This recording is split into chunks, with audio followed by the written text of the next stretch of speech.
is Judy with Primitive Quilts and Projects, and my wonderful sister Jeni, who used to be with Primitive Quilts and Projects, but still will be as a designer. Yes. Today we are visiting with, well, no, I shouldn't have done that. But we are. But we are. So no quotations. Okay. I'll just keep it going. We'll leave that in there. Okay. Today we are visiting with Jeni for the Visiting With column. Typically when I do these interviews, it's over the phone, but because Jeni just lives a couple blocks away from me, I was able to just come here and do this in person in Jeni's amazing, she calls it a sewing room. I call it a studio. So anyways, meet Jeni in person. Hello. Give us a better hello. Oh, hello. Welcome to my sewing room. There's an office in here too, but I rarely sit over at the office area. That would feel like work. Yeah. Well, good. Well, thank you. Thank you for your time. You're welcome. The way I do my interviews, I learned way back in grade school, where you ask the general open-ended questions: who, what, why, where, when, how, and then I also add a question about some kind of special memory or something. So that's how we're going to do this. And then after all that, Jeni's going to tell us about her new line of fabric with Marcus. And she's also going to give us a tour of her sewing room. Yeah. So, Jeni, tell us who you are. The readers are dying to know. Oh, well, I'm Jeni Gaston, and I am Judy's sister. One of four girls, and we have a brother. Yeah, and Jeni and I have a almost identical voice, so if you don't watch the video, you might not know who's talking. Right. And I hear that our mannerisms are the most alike of the four girls. It's a little, we don't notice it, of course. Yeah, it's got to be a genetic thing. Oh, it has to be. Our daughters are sounding like us as well now that they're adults. And my husband always used to joke that around the Thanksgiving table, it sounded like Jeni in stereo. But which also means we harmonize good together. Yes. So what else? What about myself? Well, tell us about your family. Okay. I have a husband of 39 years, Glenn. We just had our anniversary. And we have a daughter, Kristen, who today is December 7th, is her birthday. And we have a son, Christopher, and he lives in New York with his wife. No kids yet. My daughter has a couple of bonus children and a few bonus children, and her little daughter Henley, who is 8, who I just taught how to sew on a sewing machine last weekend. It was a lot of fun. Yeah, and here's the sewing machine. Let's see if I can do this without knocking my phone off. It's a little purple Janome. And she was so surprised and so excited, and she did such a good job. She made herself a pair of pajama pants, Christmas fabric flannel pajama pants. It was really great. You'll have to send me a picture of those, and we can include it. I will in the magazine. Do I have this back correctly? Yeah. Well, you're out of the picture now. It's not about me, but okay. All right. And we have a dog, Chester. He's a golden retriever, and he's under the table at my feet right now. I can't move very well. He's got me trapped in here, and I'm a fidgety kind of a person, so I'm feeling a little trapped between the camera and the dog. He's usually laying on the couch in here, but loves to be with me at all times. So he's a good boy. He's an old guy. He's 12. Oh, and he's a young 12. Yeah, he looks really good. He's a pretty good looking boy. He is. Yeah. He loves Roxy. Yes. And Roxy just tolerates him. There. Okay. All right. And you live in Williamstown, West Virginia. I do. Been here for many years. Our family moved here. Mom and Dad moved all of us kids here in 1971. And so I think I was around the second grade when we moved here. And Gretchen's the only one that got to go all the way through the school system, but I almost did because I was in the second grade. Yeah, so, and then after my husband and I got out of the Navy, we decided to come back and buy a house in Williamstown so that our kids could go to Williamstown High School, because it's just such, and great. It's such a nice small town, and they wouldn't kind of be lost among 400 students in their grade, which is the neighboring towns. So yeah. So we're really glad we did that. Me too. All right. Well, let's see. Tell us how you got started in this whole thing. Well, Mom taught really all of us girls how to sew when we were young. I remember just getting fabric scraps out of her scrap bag and making doll clothes and things like that, and took home ec in high school. But I didn't start quilting. I made things for the house, pillows, curtains, things like that. But I didn't start quilting until about Christopher was born. So about 1992 or 1993, I started quilting. Mom had started a few years before that quilting. And I just kind of caught the bug. So I started with making baby quilts and things like that. And actually, I have my first piece quilt here in my sewing room too, so I can show you that. It was, there aren't many good points in it, but it got finished. So, but I was still hooked after that. And so I started quilting, gosh, so that's, 30 years ago. And then in about 1998, I got really interested in using wool and doing wool penny rugs, hooked rugs, dyeing the wool, and making kits. Our sister Gretchen, we started a business together, and we sold rug hooking kits and hand-dyed wool all over the place to shops all over the place. And we just thought it would really be fun to have a shop together. So in about 2004, she and her family moved back to Williamstown, and we bought a really nice old house on the main street and turned it into the cutest quilt shop and wool shop you ever saw. It was called the Woolen Willow, and it was just it was a dream come true. We loved it. We were one of the quilt sampler shops in 2007, and then a couple years later we moved the shop up the street to a larger building and added on and had an antique shop attached to it. And then a few years later we started the magazine with you, and that's how it all started. So it's quite the journey. Yeah.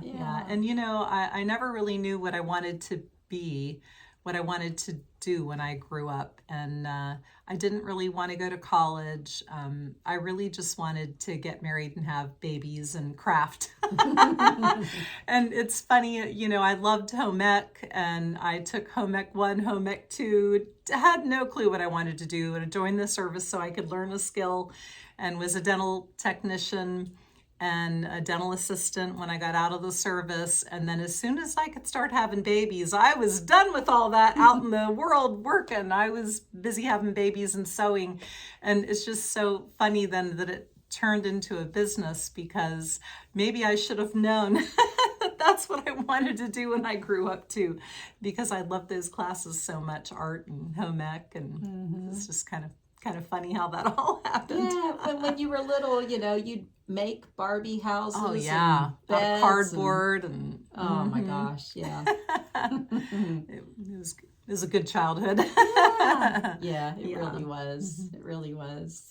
Yeah. Okay, so tell us now. So I'm going to say that covers the why and the when. But tell us what what you're doing these days. What is your business? Well, when we closed the quilt shop in 2016, we did have a website that was called the Woolen Willow. And since I had been designing patterns for our shop for so long, I didn't want to stop doing that because it's what I love to do. I really don't like to follow patterns, and I do like to make patterns of other people's things, but I don't really like to read the patterns. So I think that's why I started just kind of making up my own designs. Of course, now I have to write the patterns. So, but I just, I really love to design things. So, end up making patterns. But I ended up then getting a new website since we didn't have the shop anymore, and called it Woolen Willow Designs.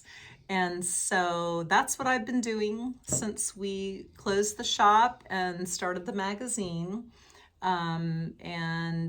While working for the magazine and while we owned it earlier on, my job was to put the designers and their projects into the magazine.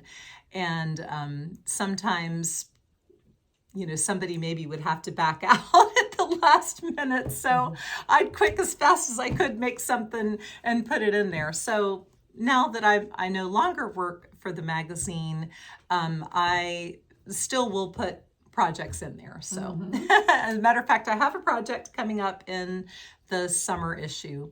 And then last year I did a block of the month pattern for Marcus Fabrics. They asked me to design something for them.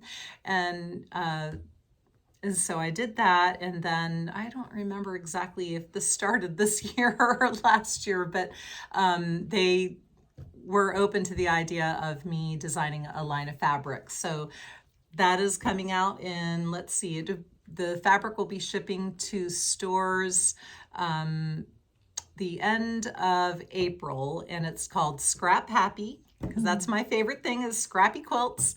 And I don't really have the fabric in my hands to play with, but I have, a few little pieces I can try and hold up here. So there's going to be 2 cheater cloth. I mean, I call it cheater cloth, but I think they call them convenience cloth now. So here's one of the cheaters. So it looks like strip pieced blocks, and then it's in a darker variation. Pretty. And the inspiration was a quilt that I made several years ago, and it was called Jeni's String Garden.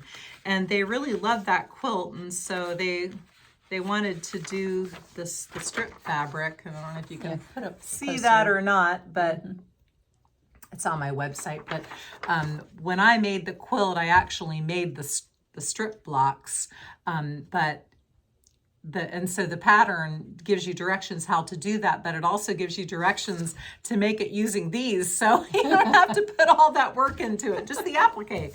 So that, and then let's see, here's a picture of the prints. So there's a pretty blue and a brown, black. They call it brown, but it's kind of black too. And then this one they call rust, but it's really a brick red. That's really pretty. I like that. Yeah. Love that. And this one they call peach. And this is the olive green. Jen, it matches your shirt. Hey. And this one is orange, which I love. I like to put a little bit of orange in almost any quilt I make. That's how I am with red. Okay. I use a lot of red too. And then initially it was just going to be a fabric line of neutral fabrics. But when I showed them the strip quilt and made the strippy things, they wanted to do colors too. So here are the neutrals, and that's probably my favorite print, and it's the one that's also blue. Oh yeah, I just love that. And this one, it kind of reminds me of willow trees in a way. Yep. I don't know if I'm very feathery. Holding that up right. It's really pretty. Good. And this one. And I think they're calling that one gold, but maybe because I guess it does have a gold look. Yeah. And this one's really pretty. I love that. I kind of like them all. I do too. And they're based off of, I have some antique quilts, and so they're based off of some of the fabrics in the antique quilts that I have. And then I kind of, make this one a little skinnier and this one a little bigger, and we changed all the colors and everything. So that's how that came about. And I can't wait to get my hands on it and play. Yeah. And Will you have yours before April? I will. I think I should have my fabric in February. And then I designed a few free patterns for them. This is Be My Neighbor. And this is based off of the very first issue of Primitive Quilts and Projects. I had a quilt in there, and it had this house block, but it also had a willow tree block and all of that. So, and then this one, I think it's called Checkered Flowers. And those two are free on the Marcus Fabrics website. So you can go to the Marcus Fabric website and click on, I'm under their designer tab under Jeni Gaston, and then it'll bring that up, and you'll see those, you'll see the free patterns. So you can click on them and get the pattern and make them now, or make them when the fabric comes. And you have to tell your shops to order the fabric. Right. And then I have some other ones that this one's called Folksy Basket of Flowers, because I'm really bad at naming things. I think everything on my website has a variation of the same name. So these are ones that I haven't had a chance to make any of these. Oh, that's yet. pretty. What's it called? Swirling Cabin Flowers. And I think I have 2 other quilt patterns on my website that have some sort of cabin and flowers in the name. I just am not bad about, again, this one. I like this one. This is called Churning Stars, and it's also based off of a quilt that I made for when I did a book with Martingale. Okay. It had one of these blocks in it, and so I made that block, and then I reversed it the other way and put them together, and it has a really fun kind of an alternate, look to it. It's neat. I like it. I can't wait to make it. So very neat. Yeah, I'll probably have to order, bolts of my fabric. Yeah. I know they're going to send me some, but probably not enough to make all those quilts. So ooh, that'll be nice. Yeah, so I'm very excited about that, and I have another idea that I've started on for another line. So we'll see how that goes. Yay! They might not like this one when it comes out. Oh my gosh! So Jeni, touch you. Yeah? You are a fabric designer for a big time fabric company, and you're an author. You have your book? I am. Yeah. It's out of print now though. So okay. Yeah. All right. What was it called? It was called Primitive Style. Yeah.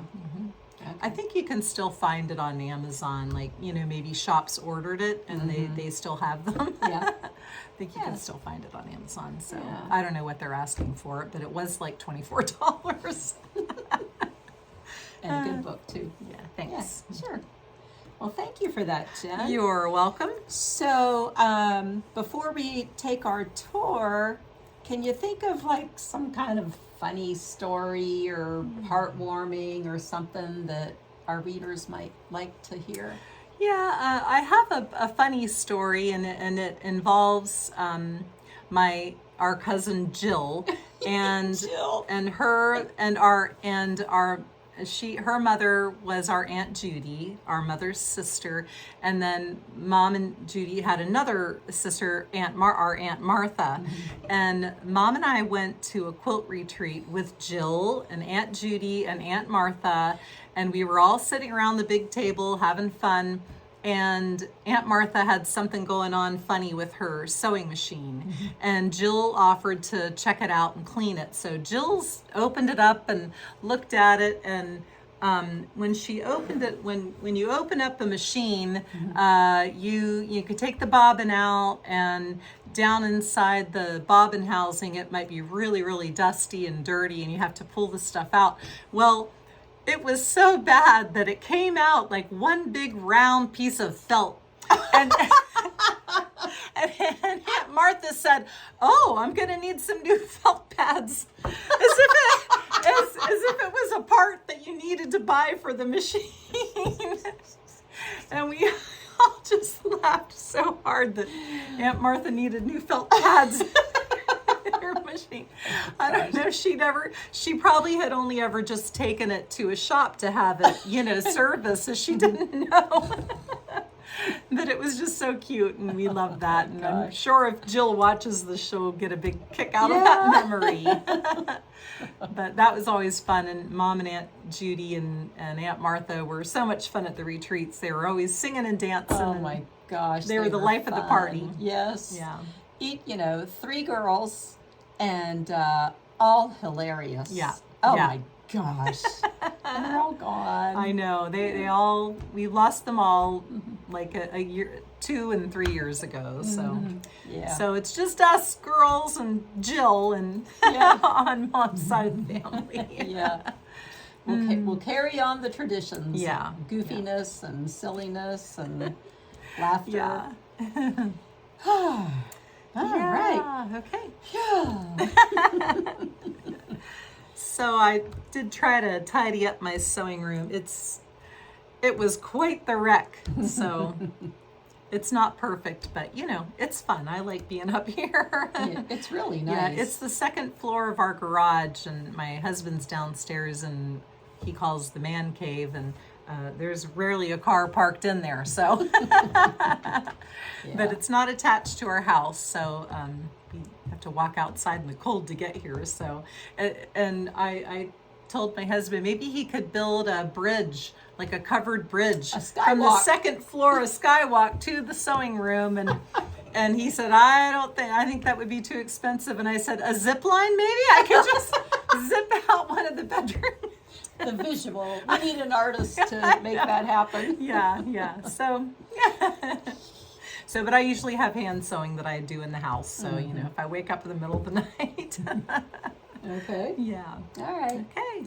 All right. So I am going to stop this. Okay. Here's Chester at the top of the steps, and tell us about this handrail, The Jenny. handrail is made from an antique quilting frame that was built by my neighbor's father for her mother over 100 years ago. Jay. And we had to cut down a little bit of it and turned it into the handrail for my sewing room. So cool. All right, so we're coming upstairs. Hi, Chester. Come here, Chester. And now you get to see Come here. the face behind that voice. There's Jenny. It sounds like an echo. Yeah. Yeah. So So this is my sewing room. It's full of stuff. I've got, some antique covers I like to keep. Over in this one, I have lots of projects, pre-cuts. I love to buy pre-cuts. I don't ever do anything with them.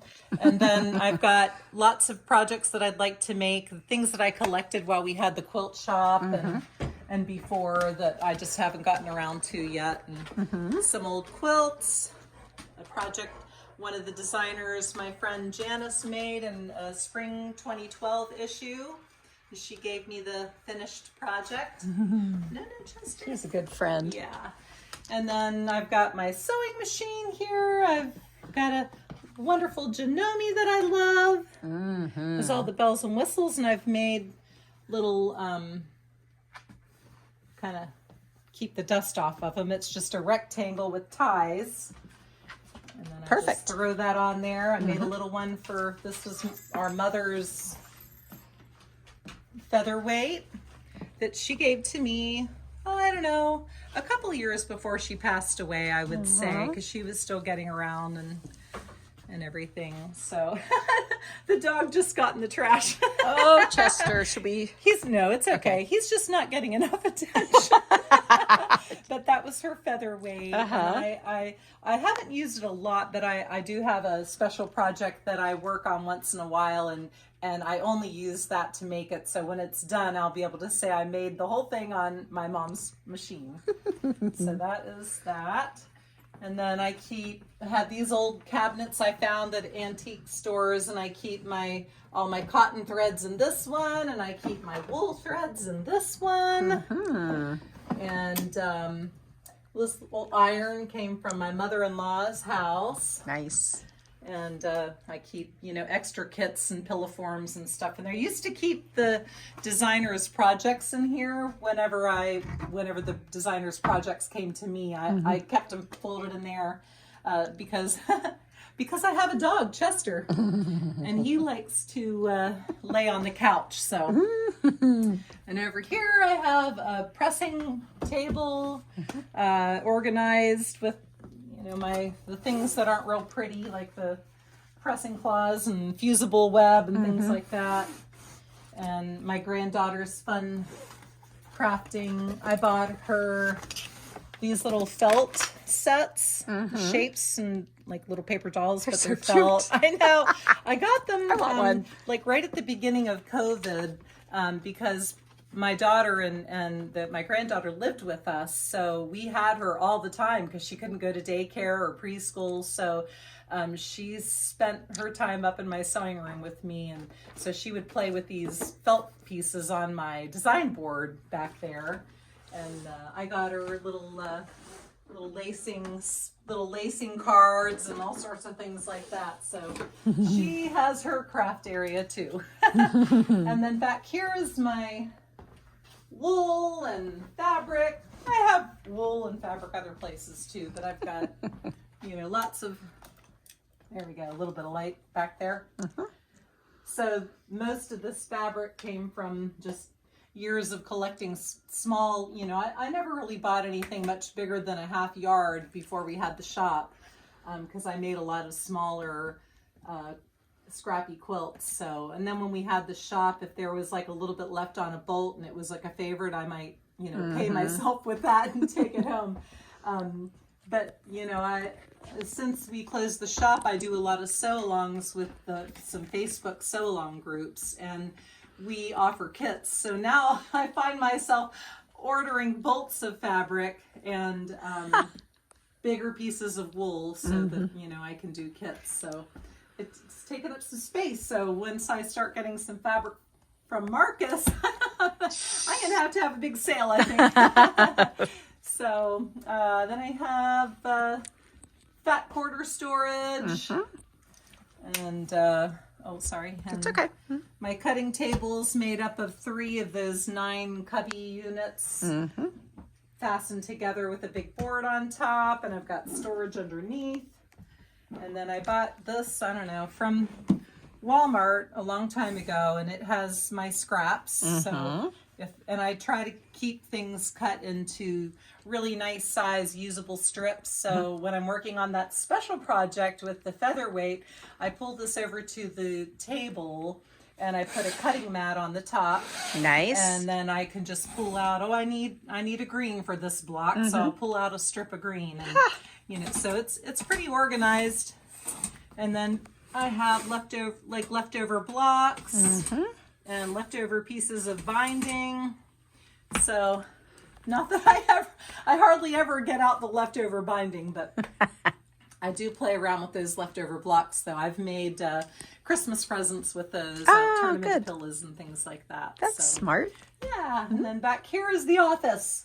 So I've got a giant machine here that prints out great big pattern template pieces, and a regular size one, and all the doodads that go with, bags and shipping bags and pattern bags. Are those Primitive Quilts and Projects? These are from the very beginning of time, all of the issues of Primitive Quilts and Projects. Nice collection. Yeah. And they're actually in order. Hey, that's impressive. Yeah. So. Oh, yeah. And this is our debut. Yep. First time we printed the magazine. Yeah. Yep. That was exciting. Yes, it was. Yeah. And then I've got a look at that. mess going here. I don't know where to put this, so I just shove it under the desk, because I never sit at the desk unless I have a paper jam. And I sit there. Yeah. But yeah, that's All right. pretty much it. Well, I guess I have my stuff over here. Yep. Okay. Over here we have more storage. I've got my AccuCut machine, my light desk, just I have a lot of friends, they've given me pin cushions for Christmas gifts. This is Thoughtful. another Janice original. Janice.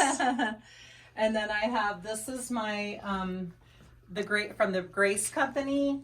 It's a Unique 19. It's a few years old. I've had it, I don't know, maybe 3 or 4 years. And this is the hoop machine, the hoop frame. So I can do a large quilt or a small quilt. So I can do any size. It's, if you're doing a large one, it might hang over the side. And then after you quilt what you can, then you move it over this way. So Fun. Okay. yeah, it works out really good, and it fits in this little space really well. Yeah. And, so I really like it. It's been really great to have it. And I have a quilt from my sister Judy back in Florida that I need to quilt. Right. The West Virginia Rivers quilt. Yep. So I'm going to put that on the frame next, now that I have my summer issue project done. Yay! And I just brought out, I had some of my quilts that were in the house that I wanted to bring out here and hang up. So This nice big table. yes, my husband made me the big table. I have a group of friends that we try to get together. We used to meet once a week before COVID. After that, you know, it's just been hard to get everybody together. They've gotten busy doing other things. Right, so, right. so, Yeah. Yep. Yeah. So that's about it. Yeah. And then this is your design wall. Yeah, that's my design wall. These are the 2 blocks for the churning stars pattern that I kind of showed. It was, but these were just, I was going to do it in Christmas fabrics, and these were my tester blocks. Nice. So I'd like to get that made. It might actually end up being in the winter issue of 2024. Okay. So, All right. Well, thank you, Jenny. you're welcome, Jude. That was fun. I love you so love much. you Yeah. And if any of you are interested in more information about Jenny and Woolen Willow Designs, your website is... woolenwillowdesigns.com. All right. Thank you all so much. Have a great day. Bye. Bye.